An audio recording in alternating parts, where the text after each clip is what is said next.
জেলা শাসকের দফতরে নিয়ম বহির্ভূতভাবে বদলির অভিযোগ প্রতিবাদে উত্তর 24 পরগনা জেলা শাসকের দফতরে রাজ্য কোঅর্ডিনেশন কমিটির বিক্ষোভ। পাল্টা তৃণমূলের রাজ্য সরকারি কর্মচারী ফেডারেশনের মিছিল ও স্লোগান। সোমবার এই বিক্ষোভ ঘিরে তুমুল উত্তেজনার পরিস্থিতি তৈরি হয় জেলা শাসক দফতর চত্বরে।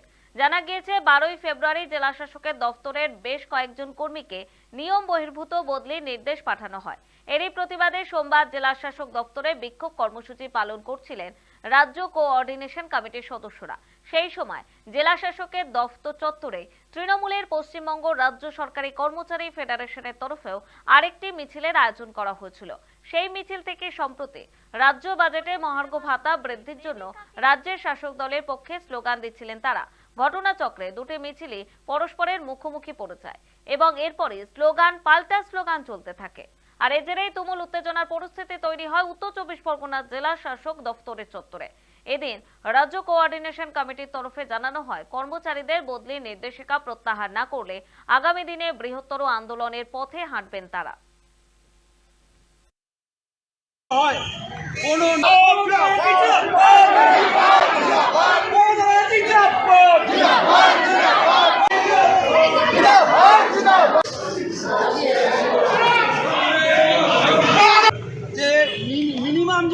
গত 12 তারিখ রাতের অন্ধকারে এই জেলা প্রশাসনের পক্ষ থেকে একটি বদলির আদেশনামা প্রকাশ করা হয়েছে।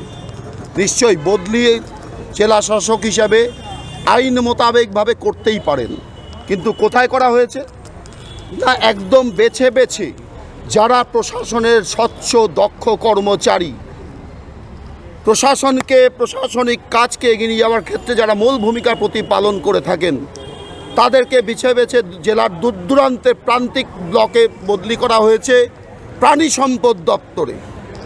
যিনি এস্টাবলিশমেন্টে, যিনি কম্পিউটারে বসে কাজ করতেন, যিনি জেলার ডেভেলপমেন্টের কাজ করতেন, তাকে যদি বলা হয় প্রাণীর চিকিৎসার জন্য কোন পশুর কোন স্যালাইনটা দরকার, কোন মেডিসিনটা দরকার, তার পক্ষে বলা সম্ভব। তার জন্য আলাদা দপ্তর আছে, তার এমপ্লয়ি আছে, তার ক্যাডার পলিসি আছে, রিক্রুটমেন্ট রুলস আছে।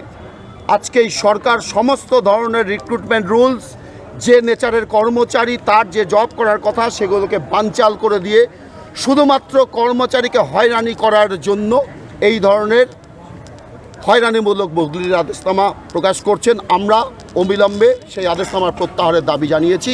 সেই দাবিতেই আজকে বিক্ষোভ সভা।